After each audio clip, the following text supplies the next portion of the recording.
Bismillahirrahmanirrahim. Alhamdulillahi rabbil alamin. Wa sallallahu wa sallam ala sayyidina Muhammadin Thahal amin. Wa ala alihi wa sahabatihi at-tayyibin at-tahirin. Wa man ittaba'ahum bi ihsanin ila yaumiddin. Allahumma la sahla illa ma ja'altahu sahla. Wa anta taj'alul hazna idza syi'ta sahla. Allahumma 'allimna ma yanfa'una wanfa'na bima 'allamtana wa zidna 'ilma wa na'udzu bika min hali ahli an-nar. Allahumma rzuqna al-ikhlasa fi niyyati wal qawli wal 'amal lillahi ta'ala. Alhamdulillah, di malam hari yang berbahagia ini, di malam hari yang penuh dengan keberkahan ini, tepat di malam nisfu Sya'ban, malam yang penuh keberkahan, yang mana di dalam malam ini hendaknya masing-masing dari kita bergerak untuk melakukan berbagai macam kebaikan, mengerjakan berbagai macam ketaatan, dengan menghidupkan malam-malam nisfu Sya'ban ini dengan berbagai macam praktek ibadah,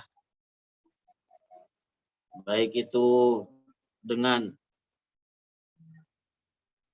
sholat, memperbanyak sholat, dengan memperbanyak wirid, zikir, dengan memperbanyak membaca Al-Quran, dengan murajaah, mempelajari ilmu agama, sebagaimana tuntunan dari sabda Rasulullah, idza kanat lailatun nisfi min Sya'ban faqumu lailaha wa sumu naharaha.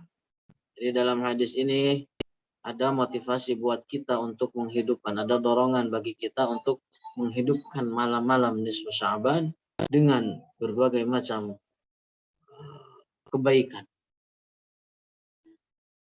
Hal ini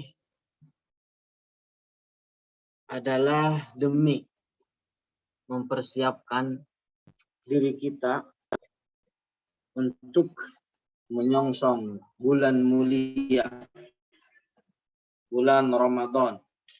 Jadi setelah masuk nisfu Sya'ban, kita tinggal menghitung hari untuk masuk atau menunggu dengan penuh kerinduan, menunggu dengan penuh kecintaan akan datangnya bulan puasa, akan datangnya bulan Ramadan. Bulan di mana di dalamnya adalah ada perjanjian bagi diri kita untuk musim untuk melakukan berbagai macam ketaatan kepada Allah.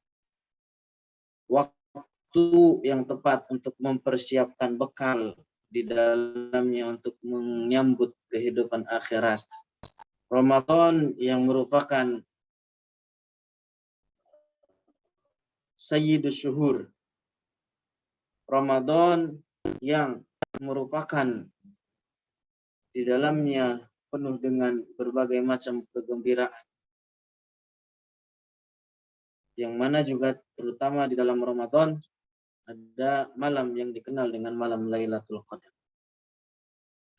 Nah, malam nisfu Sya'ban ini sebagaimana dijelaskan oleh Imam Asy-Syafi'i bahwa ada 5 hari yang mana berdoa di dalamnya adalah mustajab. Malam Jumat, yang pertama adalah malam Jumat, kemudian yang kedua malam Idul Fitri, yang ketiga malam Idul Adha, yang keempat malam nisfu Sya'ban, dan yang kelima adalah malam di awal bulan Rajab. Sekarang bertepatan dengan nisfu Sya'ban, malam nisfu Sya'ban juga bertepatan dengan malam Jumat. Hendaknya masing-masing kita bersegera untuk melakukan berbagai macam bentuk taat dengan mendawamkan kontinuitas di dalam diri kita, niat yang ikhlas, juga dibarengin dengan bersegera melakukan berbagai macam amal kebaikan. Apa yang dapat mendorong seseorang untuk melakukan hal itu?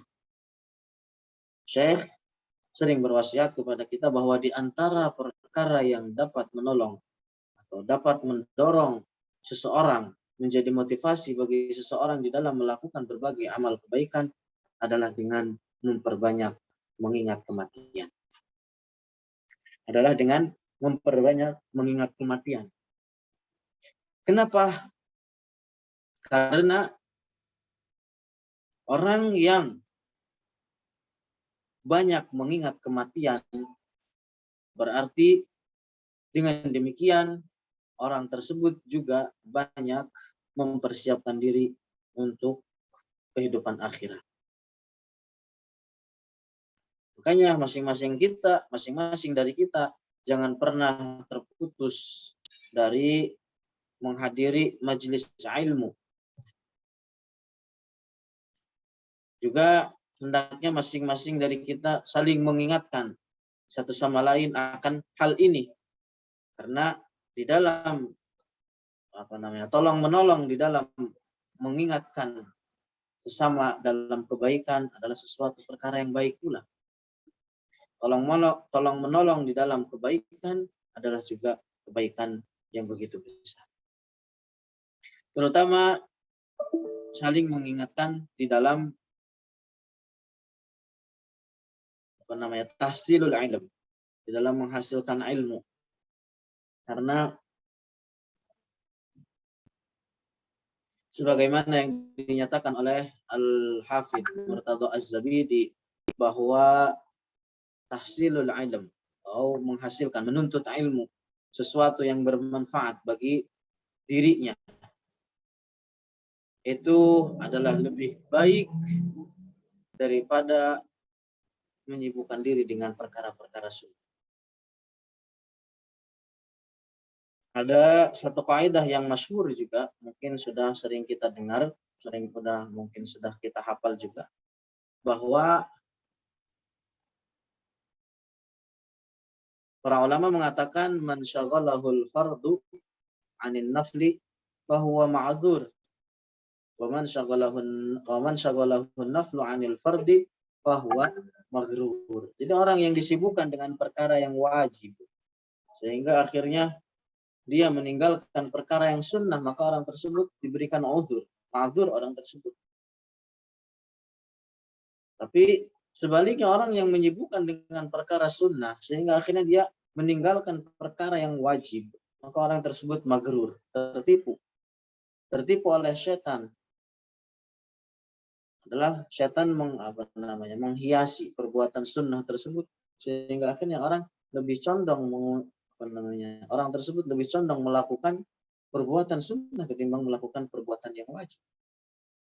Padahal terdapat di dalam sebuah hadis bahwa wa ma taqarraba ilayya 'abdi bi syai'in ahabba ilayya mimma taradtu alaihi, bahwa perbuatan yang fard itu lebih banyak, lebih dahsyat di dalam seseorang mendekatkan diri kepada Allah ketimbang di dalam melakukan perbuatan-perbuatan yang sunnah. Termasuk di dalamnya adalah menghasilkan ilmu agama. Kemudian orang yang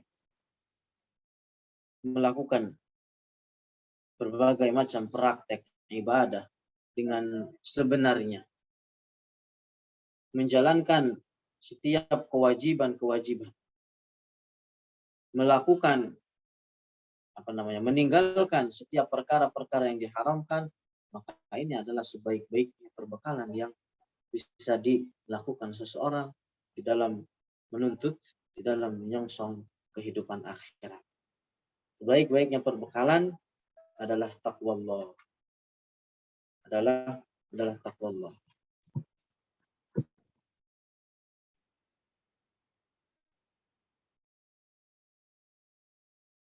Jadi mungkin tinggal beberapa hari, tinggal 2 minggu ke depan kita menyambut bulan suci Ramadan. Makanya di malam nisfu Sya'ban ini seseorang dituntut melakukan mempersiapkan diri, membiasakan diri melakukan berbagai macam kebaikan dengan menghidupkan malam-malamnya, dengan berpuasa di esok harinya. Ini mempersiapkan datangnya bulan Ramadan, bulan sebagaimana syiar kita. Bulan ini adalah pensucian jiwa. Pensucian jiwa. Bulan yang penuh dengan keberkahan. Bulan yang subhanallah rindu dengan datangnya Ramadan. Bulan yang di awalnya rahmat, tengah-tengahnya ampunan, dan di akhirnya adalah pensucian pembebasan dari api neraka. Bulan penuh kesederhanaan, bulan saling memberi makanan, bulan di dalamnya membaca Al-Quran, bulan di dalamnya melakukan berbagai macam praktek ibadah, bulan untuk kita beriktikaf di dalam masjid, bukan untuk sekedar makan, memuaskan nafsu perut, bawah perut, bukan hanya sekedar bulan tidur atau bermalas-malasan. Meskipun at-tana'um itu adalah sesuatu yang diperbolehkan. Ya, bergelimangan, bertana'um adalah sesuatu yang diperbolehkan, tapi kata Syekh itu di dalamnya tidak ada kebaikannya sama sekali. Tidak ada kebaikannya sama sekali. Dituntut berusaha untuk zuhud. Zuhud mengajarkan terhadap nafsu, membimbing nafsu untuk meninggalkan perkara-perkara yang al-mustaladzat, perkara-perkara yang enak. Nah, insya Allah di malam hari yang berkah ini, dengan harapan, terutama di malam nisfu Sya'ban ini, dengan harapan majelis yang majelis kita ini dipenuhi dengan keberkahan. Kita bertawassul dengan amal baik kita, majelis ilmu ini. Semoga apa yang dihajatkan oleh kita, semoga apa yang dicita-citakan oleh kita Allah kabul. Amin ya rabbal alamin. Insyaallah kita akan melanjutkan sedikit mengulang kembali tentang nasihat-nasihat guru kita. Nasihat-nasihat dari guru-guru kita yang insya Allah menjadi jalan terang bagi kita di dalam menempuh kehidupan, di dalam menempuh jalan selamat, terutama di akhir zaman ini. Akhir zaman yang penuh dengan fitnah. Zaman yang digambarkan oleh Rasulullah dalam sebuah hadis, badiru bil a'mali fitanan faqit'i lailin mudlim.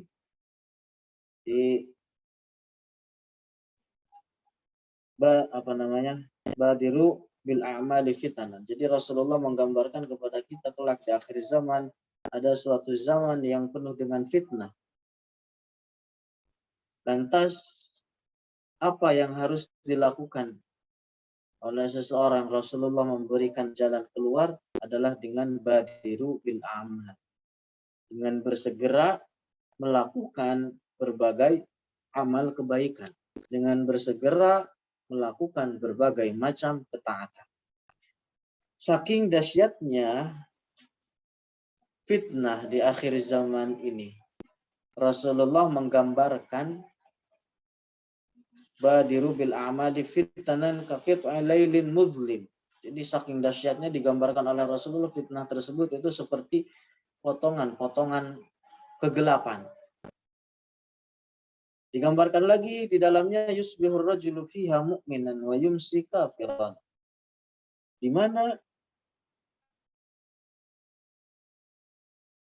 zaman seorang pagi hari dalam keadaan muslim, namun di siang harinya di sore harinya keluar dari agama Islam.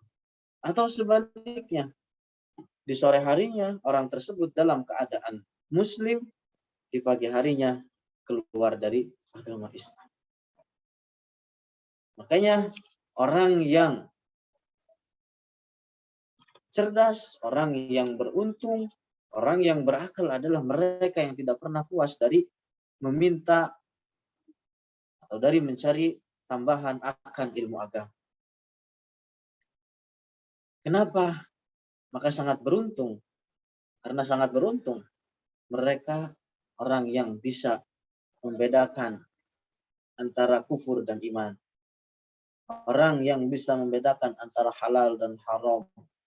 Orang yang bisa membedakan antara hak dan batil. Orang yang bisa membedakan antara harta yang halal dengan harta yang haram. Itulah yang beruntung. Dan tentu ini semua dapat diraih dengan jalan mempelajari ilmu agama.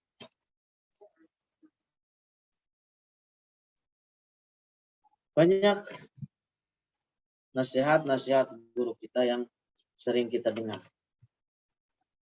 Terutama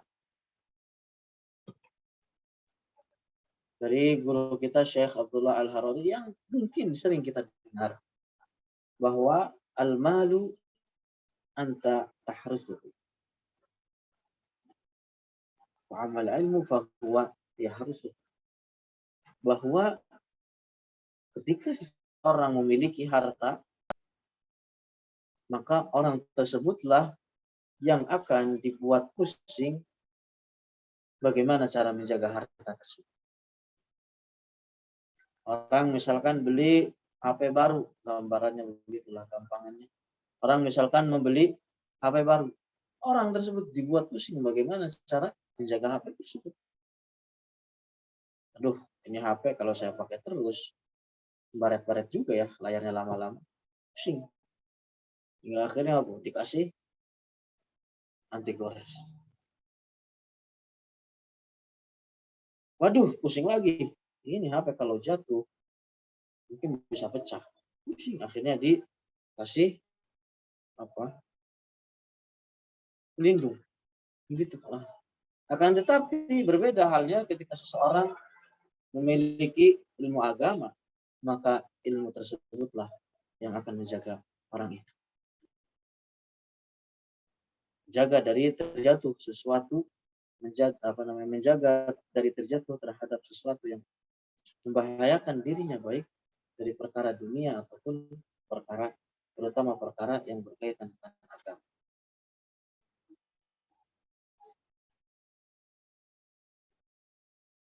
Makanya orang yang pintar, orang yang cerdas adalah mereka yang mempersiapkan diri untuk kehidupan setelah kematian.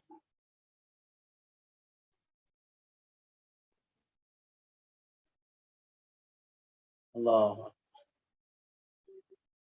Orang yang dirinya tahu bahwa Allah akan mengumpulkan, membangkitkan seluruh hamba di suatu hari, kemudian menanyakan terhadap mereka, baik itu yang besar ataupun yang kecil, tentang adanya hisab, maka orang tersebut akan mempersiapkan untuk hari tersebut. Adapun orang yang mengikuti syahwatnya, mengikuti hawa nafsunya, itulah yang akan celaka. Subhanallah. Makanya sebaik-baiknya seseorang, sebaik-baiknya apa yang bisa dilakukan seseorang adalah beramal di dalam meraih keridhaan Allah.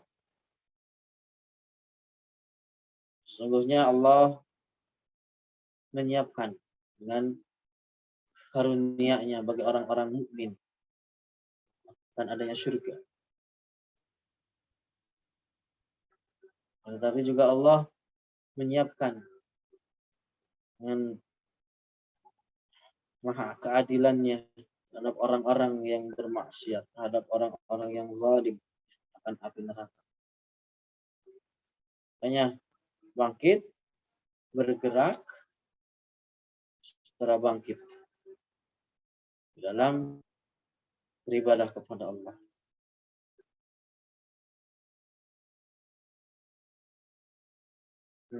Terkadang memang datang kepada kita rasa malas.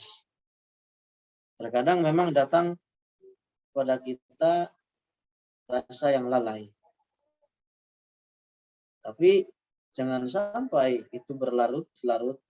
Jangan sampai waktu tersebut terus terjadi sehingga akhirnya terjerumus atau terjerumus di dalam kelalaian tersebut.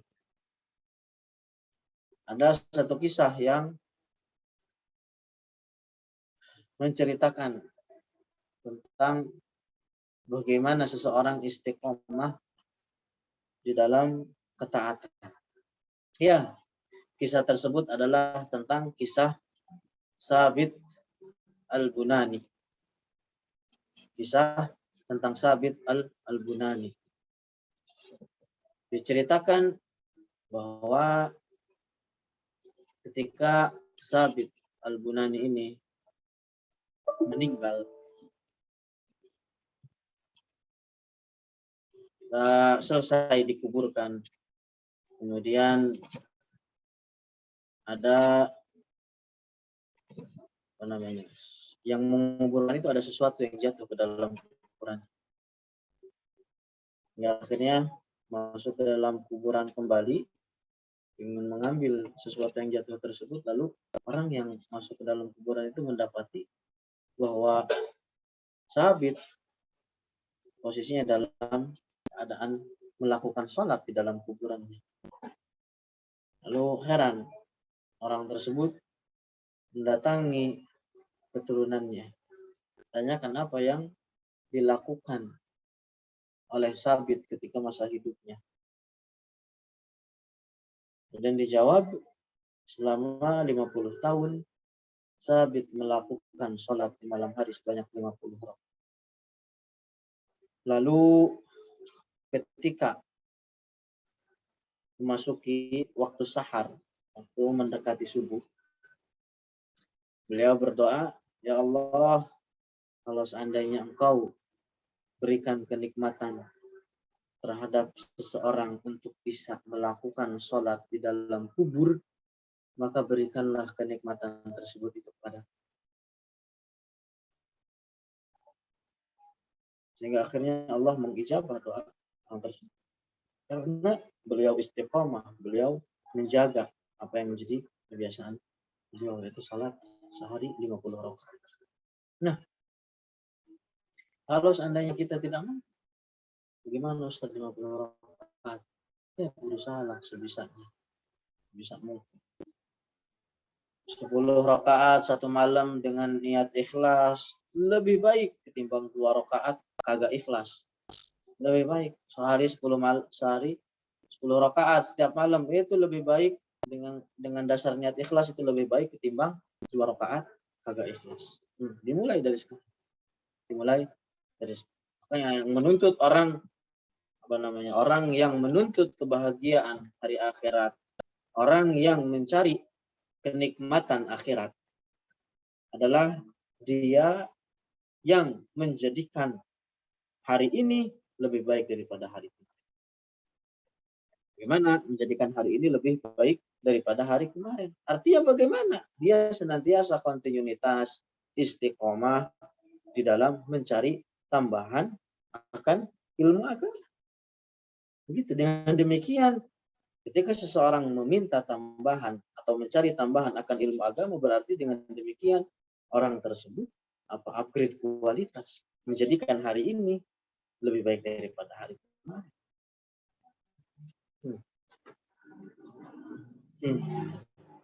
Hendaknya juga sabar di dalam menempuh rintangan-rintangan, dalam menempuh mengerjakan perbuatan-perbuatan ketaatan. Karena sesungguhnya bersabar di dalam melakukan ketaatan itu lebih mudah daripada bersabar ketika menghadapi siksaan Allah Subhanahu wa taala. Bersabar kita di dalam melakukan ketaatan itu lebih mudah ketimbang seseorang bagaimana bersabar di dalam menghadapi siksaan Allah Subhanahu wa taala. Begitu maksud dari perkataan Syekh yang selama ini kita sering dengar bahwa at-ta'abu fi ta'ati raha. Itu maknanya bahwa at-ta'abu fi ta'ati raha, bahwa ketika orang bercapek-capek di dalam melakukan ketaatan itulah istirahat. Maksudnya apa? Bahwa bersabar di dalam melakukan ketaatan itu lebih mudah ketimbang di dalam menghadapi di dalam bersabar ketika menghadapi siksaan Allah. Itu maknanya adalah bahwa ketika kita capek, itulah kelak hakikat istirahat seseorang kelak di akhirat. Hanya itu diantara perkara yang dapat menolong seseorang di dalam bertawakal kepada Allah adalah memperbanyak ketaatan dibarengi dengan rasa yang khusyuk. Kemudian Allah Subhanahu wa taala itu mencintai hamba-hambanya yang mukmin, yang bertakwa, yang kontinuitas di dalam melakukan ketaatan, istiqomah, menghadirkan niat yang ikhlas dalam melakukan amal tersebut. Pertama adalah untuk demi mempersiapkan diri ke kehidupan akhirat dengan melakukan berbagai macam kebaikan dan meninggalkan segala perkara yang diharamkan. Dan di antara perkara yang diwajibkan kepada kita adalah mempelajari ilmu agama. Mempelajari ilmu agama yang wajib, yang fardhu ain, daruri.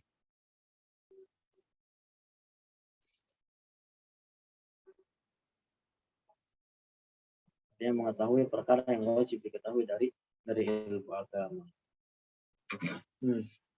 Dan akhirnya bisa seorang muslim melakukan sholat dengan sebaik-baiknya, melakukan puasa Ramadan dengan sebenarnya. Dan akhirnya melakukan berbagai amal yang lainnya karena dengan sebaik-baik yang ditentukan oleh syariat.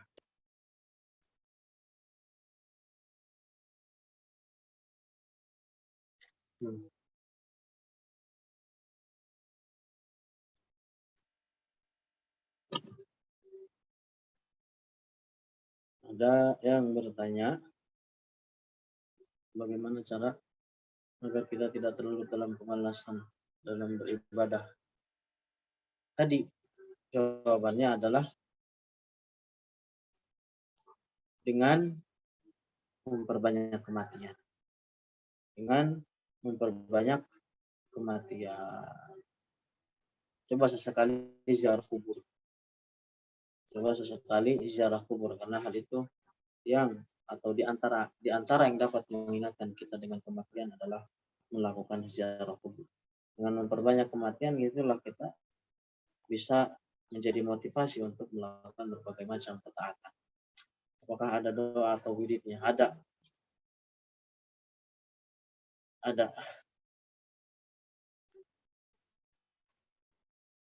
ada di antara kebiasaan kita ketika saya masih di di kampus di Lebanon, ada satu wirid yang sering diamalkan oleh anak-anak. Ketika di anak-anak itu kan teman kita itu semua teman-teman ketika belum masuk atau sebelum masuk kelas baca wirid atau tahsin secara bersama-sama jamaah. Nah, ada satu wirid yang sama-sama dibaca juga yang dikenal dengan wirid syahadah khossah. Asyhadu an la ilaha illallah wahdahu la syarikalah wa asyhadu anna Muhammadan abduhu wa rasuluh wa anna Isa abdullahi wa rasuluh wa kalimatuhu alqaha ila Maryam wa ruhum min wal jannata haqqun wan nar haqq. Nah, itu yang disebut dengan syahadah khassah. Di antara fadilahnya kata Syekh adalah orang yang istiqomah mendawamkan wirid ini. Senantiasa Allah berikan taufik kepada dia untuk melakukan berbagai macam praktek ibadah dengan melakukan berbagai macam bentuk ketaatan. Dengan harapan ketika orang tersebut diberikan taufik untuk melakukan kontinuitas melakukan berbagai macam kebaikan, orang tersebut mati atau meninggal dalam keadaan husnul khatimah. Itu faedahnya besar wirid tersebut, dawam wirid tersebut yang disebut dengan syahadah khassah. Senantiasa diharapkan diberikan taufik dan harapannya meninggal dalam keadaan husnul khatimah. Boleh diamalkan. Itu yang ada ini di awal-awal kitab Sirat. Ada di awal-awal dari kitab Sirat. Siratul Mustaqim.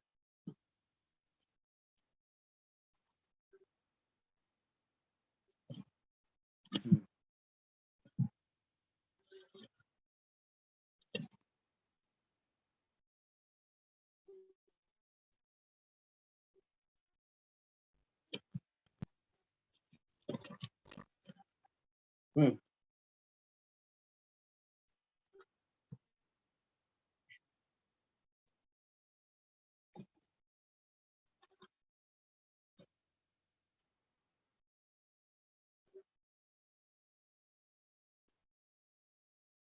Hmm.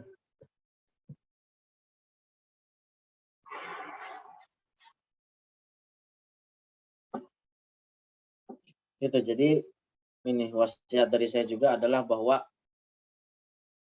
perkara yang dapat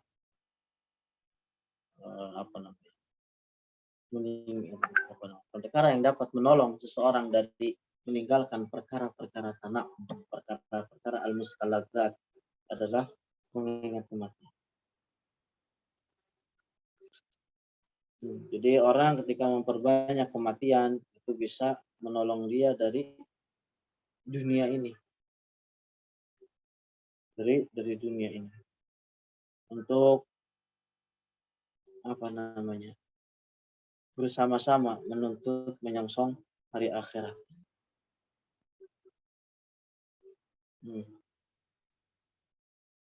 Orang yang berusaha untuk menundukkan hawa nafsunya dari untuk senantiasa tidak melampaui apa yang dibataskan oleh syariat. Kontinuitas di dalam menjalankan apa yang telah digariskan dalam syariat.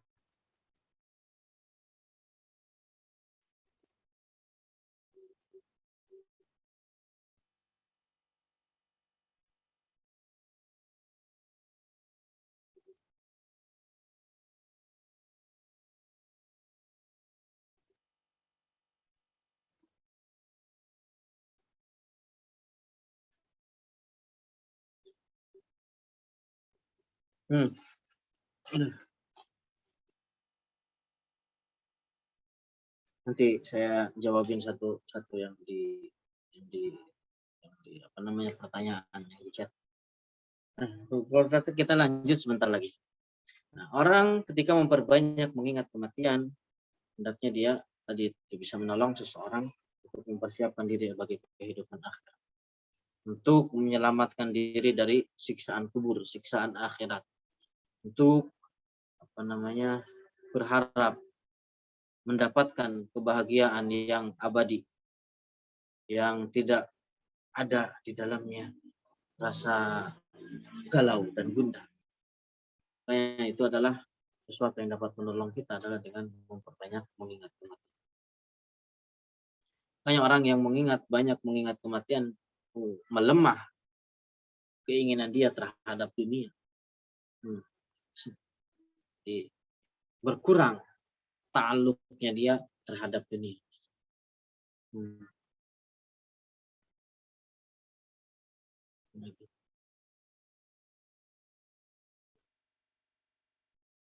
Allahu a'lamu bishawab. Apa ini tadi? Kalau minta maaf untuk malam nisfu Sya'ban, dia nggak ingat bikin salah sama siapa aja. Orang-orang yang dia bikin salah nggak tahu gimana cara menyempurnakan maafnya. Jadi kapan sih seseorang untuk bertobat, dituntut untuk bertobat? Adalah seketika itu. Adalah ketika dia terjatuh ke dalam setiap perbuatan maksiat. Disitulah orang diwajibkan untuk bertobat. Jadi nggak nunggu tua, nggak nunggu beruban, nggak nunggu bau tanah untuk bertobat. Tapi tuntutan bertobat adalah seketika orang terjatuh ke dalam perbuatan maksiat, disitulah dia lakukan tobat. Artinya apa? Dengan menyesali perbuatan tersebut dan tidak dan bertekad untuk tidak kembali ke dalam perbuatan tersebut. Gitu. Itu adalah tuntutan kewajiban untuk bertobat. Jadi jangan pernah merasa bosan. Jangan pernah merasa bosan untuk melakukan tobat. Meskipun kita masih sering terjatuh ke dalam berbagai perbuatan maksiat. Tapi satu digaris bawahin, jangan pernah bosan untuk melakukan taubat. Kenapa? Karena bukankah kita akan mencuci pakaian kita ketika pakaian tersebut kotor? Bukankah kita akan mencuci pakaian kita ketika pakaian tersebut kotor? Jadi ketika orang terjatuh ke dalam perbuatan maksiat, jadi jangan pernah menunda-nunda dari bertobat. Segera bertobat. Lantas bagaimana meminta maaf terhadap orang yang tidak diketahui keberadaannya? Allah, saya dicari orang tersebut di mana keberadaannya. Karena jangan sampai masing-masing dari kita menjadi seorang yang merugi, menjadi seorang yang bangkrut. Apa maksudnya menjadi orang yang bangkrut? Jadi dalam sebuah hadis dijelaskan, suatu ketika Rasulullah bertanya kepada para sahabat, kalian tahukah siapa orang yang bangkrut? Orang yang muflis, orang yang bangkrut. Dijawab oleh para sahabat, mereka yang tidak punya emas ataupun perak. Tapi dijawab oleh Rasulullah, orang yang bangkrut bukan demikian. Orang yang bangkrut adalah mereka yang ketika di dunia melakukan berbagai macam perbuatan maksiat, mengambil hak orang lain, mencederai kehormatan orang lain, sehingga akhirnya masuk hari akhirat. Orang yang dicederai ketika di dunia itu menuntut, hingga akhirnya diberikanlah kebaikan orang tersebut kepada orang yang dicederainya ketika di dunia. Terus begitu sehingga habislah kebaikan orang tersebut. Ketika habis kebaikannya, bagaimana? Keburukan orang yang dicederainya ketika di dunia ditumpahkan kepada dirinya. Sehingga akhirnya amal baiknya habis, bertambahlah keburukannya. Itulah hakikat dari orang yang bangkrut digambarkan oleh atau dijelaskan oleh Rasulullah. Nah, itu. Ustaz boleh minta wiridnya yang tadi, insyaallah diamalkan syariah. Ya, oke. Nanti mungkin bisa dijapri di grup. Insyaallah. Barakallahu fikum. Akramakumullah. Allah yanfa' bikumul ummah. Ya dzal jalali wal ikram. Allahumma shalli ala Muhammadin wa ala ali Allahumma ya Allah ya Allah ya Allah. Allahumma inna nas'aluka ilman nafi'ah wa amalan mutaqabbala wa rizqan wasi'an halalan tayyiban mubarakan. وذرية طيبة أصلها ثابت وفرعها في السماء. اللهم إنا نعوذ بك من علم لا ينفع ومن قلب لا يخشع ومن نفس لا تشبع ومن دعاء لا يستجاب له. ربنا هب لنا من أزواجنا وذرياتنا قرة أعين واجعلنا للمتقين إماما. ربنا آتنا في الدنيا حسنة وفي الآخرة حسنة وقنا عذاب النار. بفضل سبحان ربك رب العزة عما يصفون وسلام على المرسلين والحمد لله رب العالمين. بارك الله فيكم. أكرمكم الله. Assalamualaikum warahmatullahi wabarakatuh.